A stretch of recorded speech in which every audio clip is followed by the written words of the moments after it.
of the things that's big on your mission. You're trying to get the next generation, underrepresented populations in the manufacturing industry aware of the opportunities that are there. Yes, and so that was the first mission, and now it's like that awareness is getting there. And if you go back to some of our first podcasts, and we talk about where do I see the new American manufacturing renaissance and the work that I'm doing, what does it look like?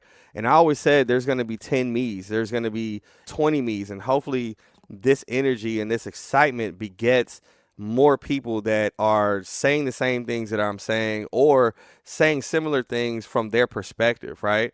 And if we look only 3 years, 4 years later, we've got so many young people and so many people of all ages and genres that were never talking workforce, that were never talking the things that I'm talking now. Now they're almost verbatim saying the same things that they've heard me say or doing some of the things that they've heard me say. So now it's like I've got the first box checked off, right? When you have older men that have a podcast that were only talking about business and taxes and executive things, and now they're repeating things about workforce that they heard me say. Or you have young people that are saying, hey, I heard Drew say this 3 years ago on a podcast, and that sparked this in me, and now I'm saying these things, and now I'm an advocate for this, right?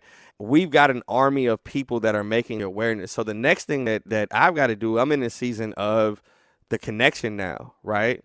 So I took that momentum and I took that building the awareness and getting the energy there, and now I started working with bigger companies and bigger opportunities to say, now that people are aware, where do they go? How do they get these skills? How do they take these skills and use them to have the same results that I'm telling people that they could have, right? How can you use this to get you into the middle class? How can you use this to get you into entrepreneurship? How can you use this to get out of your state and go to another state, because these skills are a passport, right?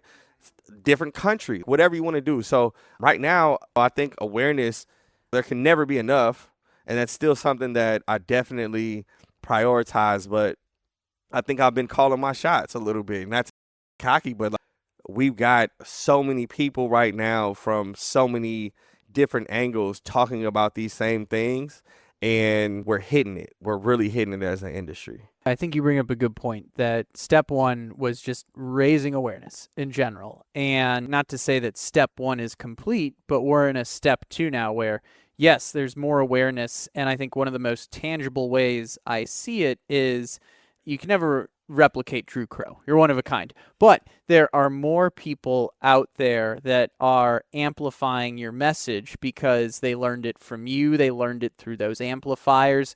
You've been a catalyst to get that conversation started. So now that we do have more awareness, now it's, hey, where do we go to get those skills? And that's step two. 100%. Taking it back to step one, part of step one and part of all of these steps is the sustainability of each step, right? And so, like I said, when I started talking about the new American manufacturing renaissance, and I started telling my story, at first it was my story, right? But the industry, I wanted them to understand that my story is only my story because it's our story, right? I'm not the exception to the rule. You know what I'm saying? If I could do this the way that I did it, everybody has the opportunity to get into this field and make it what it can be for them, right? And so it's not even this is our message. This is our story. And I think what I did was my transparency and my willingness to give my whole self through the message gave a lot of other people the confidence to do the same, right? So then they're like, hey, man, Drew turned on the camera, teenage father, 2-time felon. His story is making impact. I can make that same impact with my story as well, because there's somebody that needs to hear that too.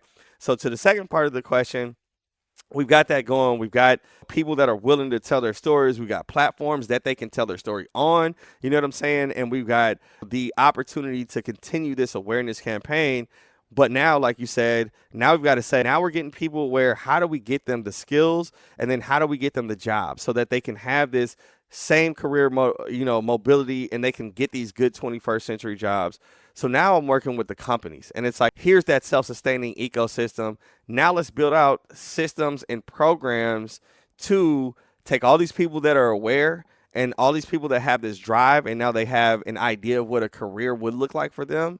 and let's give it to them, right? Let's give them these skills. Let's help show them a career pathway, and let's help them along the stages of that.